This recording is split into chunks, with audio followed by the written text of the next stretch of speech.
Assalamualaikum, Mbak. Waalaikumsalam. Temen iki. Jenengan iki sinten? Aku. Heeh. Lho. Lagi jenengan iki lho namine sinten? Halo Supi.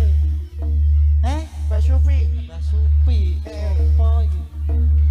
Lah terus jenengan mlebeten ragane kanca kula niki lho. Ya napa? Aku ta. Nggih. Hanya sabu bantengan. Kandhane. Aku sampe ana boyokku rada kumat iki.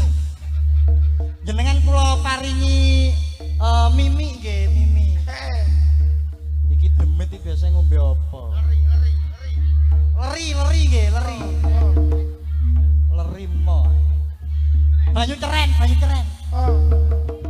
Apa demit iki? Sik kembang. Mo kembang ya. Lah terus nyuwun nyapa? Susu. Demit kok ora susu lah. Susu bubuk.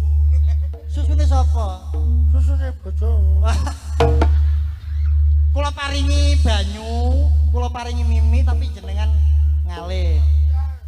Saestu lho nggih, saken Pak Joko.